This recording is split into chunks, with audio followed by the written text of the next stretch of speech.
কৃষ্ণকান্ত সন্দিকৈ ৰাজ্যিক মুক্ত বিশ্ববিদ্যালয় উপাচাৰ্যৰ বিৰুদ্ধে দুৰ্নীতিৰ অভিযোগ সংবাদমেল সম্বোধন কৰি মুখা খুলিলে APWE।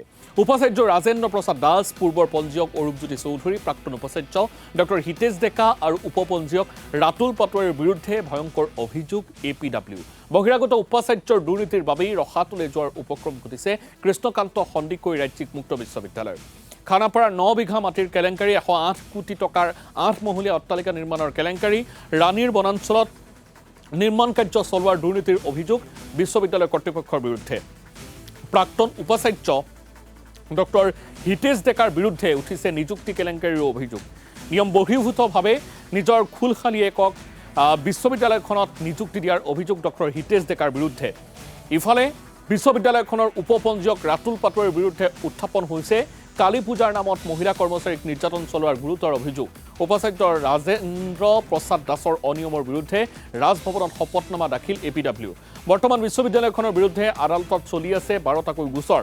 প্ৰতিটো গোচৰতেই আদালত চৌহদত বিশ্ববিদ্যালয় কৰ্তৃপক্ষৰ মুখ ঠেকেচা আৰু আদালতত দোষী সাব্যস্ত হোৱাৰ পাছতো এইসকলৰ বিৰুদ্ধে কোনো ব্যৱস্থা গ্ৰহণ নকৰাৰ অভিযোগ উত্থাপিত হৈছে।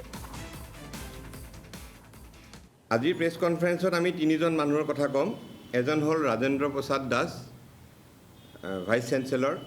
এজন হ'ল ৰাতুল পাটোৱাৰী, ফটোখন দেখাইছোঁ আমি, তেখেত ডেপুটি ৰেজিষ্ট্ৰাৰ। আৰু এজন হ'ল ডক্টৰ অৰূপজ্যোতি চৌধুৰী। চৰকাৰী মাটিত বেআইনীভাৱে ওম কনষ্ট্ৰাকশ্যনে 108 কোটি টকা খৰচ কৰি এটা বিল্ডিং বনালে।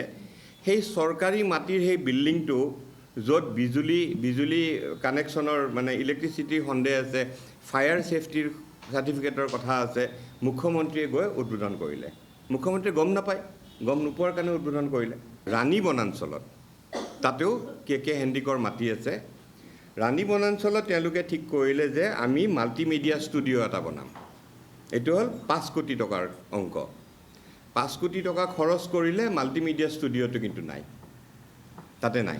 1 কোটি টকাৰ ঘৰ বনালে, গেষ্ট হাউচ বনালে, যিটো গেষ্ট হাউচত আচলতে অতিথিবিলাক আহি থাকিব লাগিছিল। সেই গেষ্ট হাউচটো কি কৰিলে, দখল কৰি VC নিজে আছে। VC আৰু VC